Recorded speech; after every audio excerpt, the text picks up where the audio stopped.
মোবারক, ঈদ মোবারক। সম্মানিত দর্শক, আসসালামু আলাইকুম। আমি ফাতেমা বলছি নারায়ণগঞ্জ থেকে। সবাইকে ওয়েলকাম জানিয়ে শুরু করছি নতুন দিনে নতুন আরেকটি লাইফস্টাইল ব্লগিং ভিডিও। হচ্ছে ঈদের দিনের ব্লগ ভিডিও। তো কালকে ঈদ গেছে, তো আজকে সেই ভিডিওটা আপলোড করতেছি। ঈদের দিনে আমরা যা যা করলাম সব কিছুই আপনাদের মাঝে তুলে ধরবো। শুরুতে তো ঘুম থেকে উঠে আমরা যা করি, বাসি ঘরটর ঝাড়ু দিয়ে শুরু করে দিই সেমাই রান্নার কাজ। পাখির রুমে চলে যাই। আপনাদের ভাইয়া হচ্ছে নামাজ পড়তে চলে গেছিলো, এখন চলেও আসছে। এই তো সাইফুলও গিয়েছিল, তো এখন কোলাকুলি করলো। তারপর হচ্ছে সেমাই খাওয়ার জন্য আর কি বসছে, এখন সেমাই খাবে। আর আমি হচ্ছে ভাত রান্না করেছি, ভর্তা করেছি, সেগুলো খাবে। তারপর হচ্ছে আবার দুপুরের জন্য গরুর মাংস, রোস্ট পোলাও এগুলো রান্না করবো। তো দেখুন সালামের পর্ব চলতেছে। আমি তো আপনার ভাইয়াকে সালাম দিলাম, তো এখন আমাকে সালামি দিল। তো এক এক করে সবাইকে দিচ্ছে। যে আমার ছোট ভাই, ওকে দিল 1000, আর হচ্ছে মেয়েকে দিল, বড় মেয়েকে 1000 দিল, সাইফুলকে 500 টাকা, আর হচ্ছে ছোট মেয়েকে 500, ভাইয়ের ছেলে। তো এইভাবে করে সালামের পর্বগুলো আর কি শেষ হলো। ও শেফালিকেও দিচ্ছে, শেফালি হচ্ছে আমার হেল্পিং হ্যান্ড, তো ও আসছে, তো ওকেও দিচ্ছে 500, ওকে হচ্ছে 100 টাকা নোট দিছে। তো যাই হোক, এইভাবে করে হচ্ছে আপনার ভাইয়ার সালামির পর্ব গেছে, এখন হচ্ছে আমার দেওয়ার পালা। তো আমি হচ্ছে সবাইকে 500 করে দিব, কারণ আমার তো বেশি টাকা নাই। তো এই জন্য সবাইকে 500 করে দিচ্ছি। তো সাইফুল বলতেছে আরও দিতে, আমি বললাম সব টাকাই তোমার, সমস্যা নাই। তারপর মেয়ে আবার দিতেছে, বড় মেয়ে হচ্ছে ওদের বড়, তাই বড় মেয়ে আবার ওদেরকে 500 টাকা করে দিতেছে। সাইফুল শিলিকে দিছে 1000 করে, আর ওদেরকে 500 করে দিয়েছে। আর এই যে ঈদের দিনে নতুন বিছানা চাদর সব ঘরে ঘরে বিছানো, নতুন পর্দা, সাইফুলের রুম এটা।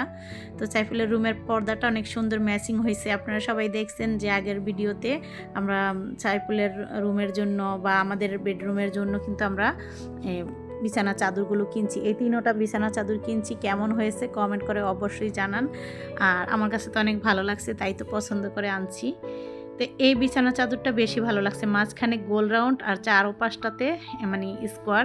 তো এই জন্য, আর আমরা যেটা আমাদের ঘরে যেটা মানে টিয়ে কালারের, ওইটা আমার কাছে বেশি একটা ভালো লাগে না। আর এই তো এটা হচ্ছে দুপুরকার রান্নাগুলো অবশ্য আগেই করে ফেলেছিলাম।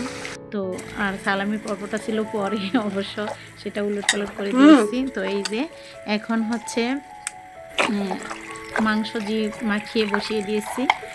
এইভাবে করে ভালো করে হাত দিয়ে সমস্ত মশলাপাতি দিয়ে মাখিয়ে বসিয়ে দিয়েছিলাম। তারপর হচ্ছে রোস্ট রান্না করেছিলাম, মুরগির রোস্ট। এই যে তো এইভাবে করে ঈদের দিনে 3 পাতা রান্না বান্না করার পর হচ্ছে একটু ফ্রি হয়েছি। আর এই তো এখানে দুধের সাথে ঘি মিশিয়ে দিয়েছি।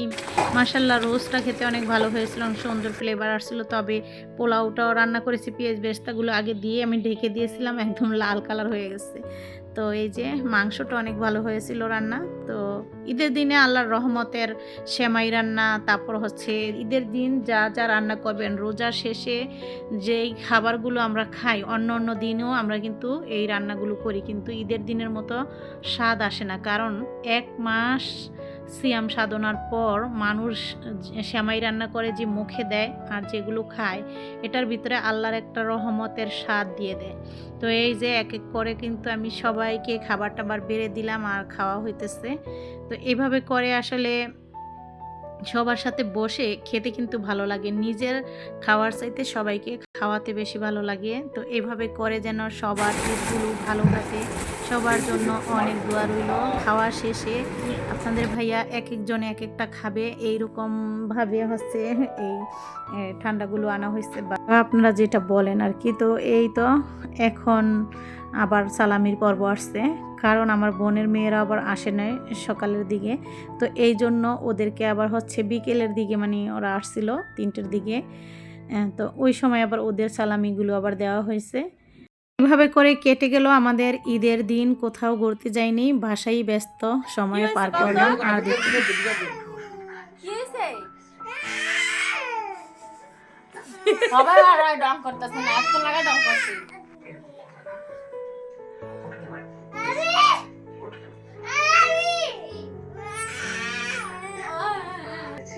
আম্মু মোবাইল নিয়ে গেছে, যার কারণে ওর কাছে বিছিয়ে দিতেছে আর কান্না করতেছে। আশা করছি আজকের ভিডিওটি আপনাদের কাছে ভালো লাগছে। সবাই ভালো থাকবেন। আল্লাহ হাফেজ।